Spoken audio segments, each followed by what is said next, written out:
इस लेक्चर में हम सहसंबंध गुणांक की गणना करना बताएंगे। तो सबसे पहले सहसंबंध मतलब कोरिलेशन एंड इट्स कैलकुलेशन। तो कुछ थ्योरेटिकल पोर्शन को पहले कवर करते हैं। तो सबसे पहला पॉइंट इसमें हम ये लेते हैं कि सहसंबंध का अर्थ क्या है, मीनिंग ऑफ कोरिलेशन। बहुत ही सिंपल भाषा में दो चल राशियों का पारस्परिक संबंध सहसंबंध कहलाता है। इससे यह ज्ञात होता है कि कोई भी दो गुण कितनी मात्रा में एक दूसरे पर निर्भर हैं। इसको समझाते हुए गिलफर्ड ने सहसंबंध को इस तरह से लिखा है या समझाया है कि सहसंबंध गुणांक वह अकेली संख्या है जो यह बताती है कि दो वस्तुएं किस सीमा तक एक दूसरे से संबंधित है तथा एक में परिवर्तन दूसरे के परिवर्तनों को किस सीमा तक प्रभावित करते हैं। इस डेफिनेशन को हम इंग्लिश में इस तरह से डिफाइन कर सकते हैं, a coefficient of correlation is a single number that tells us what extent two things are related, to what extent variations in the one go with the variation in the other।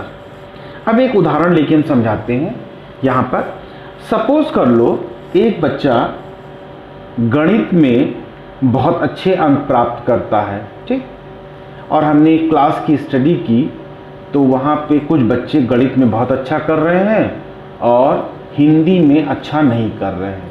मतलब एक clear cut ये पता चलता है कि scientific temperament या aptitude वाले बच्चे हैं और वो हिंदी में अच्छा नहीं स्कोर कर रहे हैं, गणित में कर रहे हैं। तो जब हम कोरिलेशन निकालेंगे तो एक चल राशि क्या दिखाई पड़ेगी कि गणित में बच्चों के अंक बढ़ रहे हैं लेकिन हिंदी में अंक कम हो रहे हैं। तो दोनों में मतलब एक राशि का प्रभाव दूसरे पर, मतलब बच्चा क्या, ये एक प्रेडिक्शन होगा कि बच्चा साइंस वाला काम अच्छा कर रहा है और हिंदी वाला अच्छा उसका नहीं है। कोई ज़रूरी नहीं है, बच्चा दोनों में अच्छा कर सकता है। यही आगे हम बताएंगे कि पॉजिटिव कोरिलेशन है कि निगेटिव कोरिलेशन है। मतलब यहाँ पे समझाने का है कि एक चर राशि के परिवर्तन का असर दूसरे पर पड़ रहा है कि नहीं पड़ रहा है, इसको हम जानते हैं, ये सहसंबंध है। हो सकता है बच्चा फिजिक्स में भी अच्छा करे और हिंदी में भी अच्छा करे, दोनों में अच्छे स्कोर। मान लीजिए उस क्लास में सभी बच्चों के स्कोर 95 के ऊपर आ रहे हैं, 95, 96 मैथ्स में भी आ रहे हैं और हिंदी में भी ऐसे ही आ रहे हैं 80, 82, 83, 84, तो दोनों में अच्छा कर रहे हैं। और हो सकता है कि साइंस में बहुत अच्छे आ रहे हैं, मतलब मैथ्स में अगर हमने देखा कि उसमें 90 के ऊपर अंक आ रहे हैं और हिंदी में पता चला कि 40 और 50 के बीच में अंक आ रहे हैं, तो ये यहाँ पर तात्पर्य है। उसके बाद सहसंबंध के प्रकार, काइंड्स ऑफ कोरिलेशन। तो सहसंबंध को हम दो भागों में बांट सकते हैं, एक पहला मात्रात्मक सहसंबंध, दूसरा है गुणात्मक सहसंबंध। और मात्रात्मक सहसंबंध भी तीन तरह का होता है, धनात्मक सहसंबंध, ऋणात्मक सहसंबंध, शून्य सहसंबंध। और गुणात्मक को दो भागों में बांट सकते हैं, रेखीय सहसंबंध और वक्रात्मक सहसंबंध। तो धनात्मक और ऋणात्मक सहसंबंध जो हैं ये बहुत इंपॉर्टेंट हैं और एग्जामिनेशन पॉइंट ऑफ व्यू से इसमें सबसे ज़्यादा न्यूमेरिकल सम्स भी आते हैं और थ्योरेटिकल क्वेश्चन भी आते हैं। तो पहले थ्योरी देख लेते हैं कि धनात्मक सहसंबंध क्या है। जब दो चरों में एक चर की मात्रा बढ़ने पर दूसरे चर की मात्रा में भी वृद्धि होती है। एक वेरिएबल है, एक वेरिएबल बढ़ रहा है, उसी के साथ दूसरा भी बढ़ रहा है। मतलब बच्चों के फिजिक्स में नंबर बढ़ रहे हैं और उसी के साथ गणित में भी बढ़ रहे हैं। या एक चर की मात्रा घटने पर दूसरे चर की मात्रा भी घटती है। फिजिक्स में कम हो रहे हैं नंबर तो गणित में भी कम हो रहे हैं। तब दोनों चरों के बीच इस प्रकार के समरूप को या समरूप संबंध को धनात्मक सहसंबंध कहते हैं। एक उदाहरण लेते हैं और फिर यहाँ पे ग्राफ बना के आपको दिखाते हैं। उदाहरण के लिए एक वृत्त सर्किल का व्यास जैसे जैसे बढ़ता जाता है उसकी परिधि भी उसी अनुपात में बढ़ती जाती है, और जैसे जैसे वृत्त का व्यास घटता जाता है उसकी परिधि भी उसी के अनुसार घटती जाती। देखिए अब परिधि क्या है, परिधि बराबर 2πr सरकमफ्रेंस कहते हैं, और वृत्त का व्यास d = 2r होता है, रेडियस का डबल। अब अगर r बढ़ रहा है तो परिधि भी बढ़ेगी। इसका मतलब एक चल राशि के वृत्त का व्यास के बढ़ने के साथ साथ उसका परिधि भी बढ़ेगा। दूसरी तरफ अगर हम वृत्त का व्यास कम करें, वृत्त का व्यास कम हो रहा है, ये वृत्त है, ये देखो ये वृत्त ने लिया और ये सेंटर है, ये व्यास हो गया AOB, ये व्यास है, और ये पूरी लाइन, ये जो ये सर्किल दिख रहा है इसको परिधि बोलते हैं। तो अब ध्यान से देखो, ये अगर व्यास बढ़ेगा तो ये और बड़ा हुआ तो सर्किल, ये परिधि बढ़ गई, व्यास कम हुआ तो परिधि कम हो गई। तो एक चल राशि व्यास, दूसरी चल राशि परिधि, एक के बढ़ने से दूसरी बढ़ रही है, एक के कम होने से दूसरी घट रही है। तो कैसा है सहसंबंध? धनात्मक सहसंबंध है। अब इसमें एक सबसे अच्छा उदाहरण ये ले लेते हैं, जैसे हमको पता है 1 इंच और सेंटीमीटर में क्या रिलेशन होता है, तो 1 इंच जो होता है वो लगभग 2.54 सेंटीमीटर के बराबर होता है। तो यहाँ पे देखिए एक्स एक्सिस पे हमने क्या करा है, इंच को प्लॉट किया है, 4 inch, 8 inch, 12 inch, 16 inch. 4 inch के करस्पॉन्डिंग ये देखो 10, 20, 30, 40 सेंटीमीटर प्लॉट किए हैं। 4 इंच बराबर होगा इसका लगभग 2.54 को 4 से मल्टीप्लाई करो तो 10 सेंटीमीटर, 8 इंच बराबर 20 सेंटीमीटर, 12 इंच बराबर 30 सेंटीमीटर, और 16 इंच बराबर 40 सेंटीमीटर। तो देखो ये पॉइंट हमको मिल गए। अब इसको एक सीधी रेखा में जोड़ लीजिए, तो ये क्या हो रहा है, जैसे जैसे इंच बढ़ता जा रहा है हमारा सेंटीमीटर में भी माप बढ़ता जा रहा है।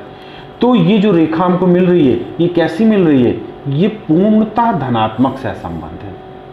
हालांकि एजुकेशन में पूर्णतः धनात्मक सहसंबंध नहीं मिलता, धनात्मक सहसंबंध मिलता है, लेकिन ये कैसा है, लिटरली कंप्लीट कोरिलेशन है, लेकिन कैसा है, पॉजिटिव कोरिलेशन है। तो इसको बोलते हैं पूर्णतः धनात्मक सहसंबंध।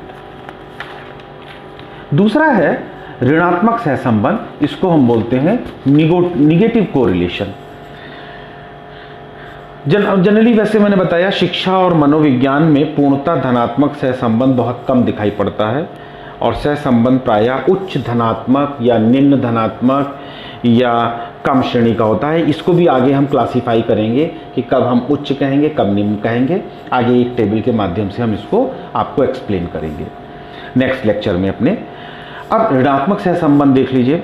ऋणात्मक सहसंबंध में दो चरों के मध्य विपरीत संबंध दिखाई देते हैं, अर्थात एक चर में वृद्धि होने पर दूसरे चर की मात्रा में कमी आती है, या एक चर में कमी होने पर दूसरे चर की मात्रा में वृद्धि होती है। तो दो चरों के मध्य इस प्रकार के विपरीत संबंध को ऋणात्मक सहसंबंध कहते हैं। जैसे कि एग्जाम्पल हम लेते हैं, मैंने बताया था कि गणित में नंबर बढ़ रहे हैं और हिंदी में कम हो रहे हैं। तो एक चर में क्या हो रहा है, नंबर बढ़ रहा है, और एक चर में प्राप्तांक क्या हो रहे हैं, कम हो रहे हैं। तो ये कैसा है सहसंबंध, ऋणात्मक सहसंबंध है। जैसे शिक्षा और मनोविज्ञान में पूर्णतः ऋणात्मक सहसंबंध भी बहुत कम दिखाई पड़ता है, प्रायः उच्च, साधारण या निम्न ऋणात्मक सहसंबंध पाए जाते हैं। अब एक एग्जाम्पल लेते हैं, जैसे व्यक्ति की अंतर्मुखी और बहिर्मुखी प्रवृत्तियों में व्यक्तिवादिता और सामूहिकता की प्रवृत्तियों में ऋणात्मक सहसंबंध पाया जाता है।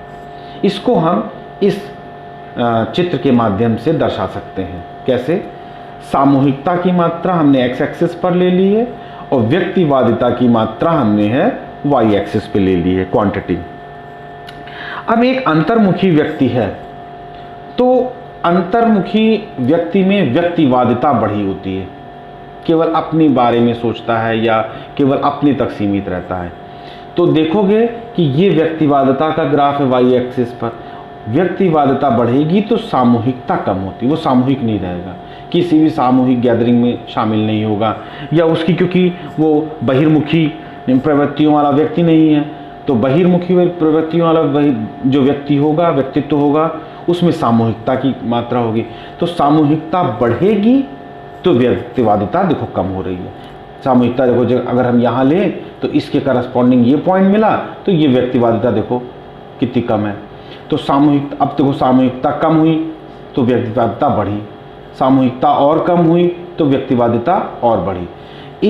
एक एक्स एक्सिस पे अगर हम राइट हैंड मूव कर रहे हैं तो वाई एक्सिस नीचे खसकने लगती है। तो ये कैसा सहसंबंध है? ऋणात्मक सहसंबंध है।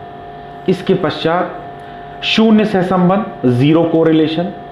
जब एक चर की वृद्धि या कमी का दूसरे चर की वृद्धि या कमी पर कोई प्रभाव नहीं पड़ता, तो इस प्रकार के संबंध को शून्य सहसंबंध कहा जाता है। जैसे शरीर की लंबाई का शैक्षिक उपलब्धि पर कोई प्रभाव नहीं पड़ता। मतलब ऐसा नहीं है कि बच्चा लंबा होगा तो पढ़ने में भी तेज होगा, या बच्चा लंबा होगा तो पढ़ने में कमज़ोर होगा, ऐसा कोई नियम या सिद्धांत नहीं है। अर्थात लंबाई बढ़ने या घटने से शैक्षिक उपलब्धि ना बढ़ती है और ना घटती है। अतः ऐसी स्थिति में इन दोनों गुणों के मध्य शून्य सहसंबंध पाया जाता है या प्राप्त होता है या दिखाई देता है। अगला है रेखीय सहसंबंध। ये उतनी इम्पॉर्टेंट नहीं है, लेकिन यहाँ पर आई है बात तो, लेकिन थोड़ा सा हम इसके बारे में जिक्र कर देते हैं। रेखीय सहसंबंध जब दो चरों के प्राप्तांकों का ग्राफ एक सरल सीधी रेखा के रूप में बने तो उसे रेखात्मक या रेखीय सहसंबंध कहा जाता है।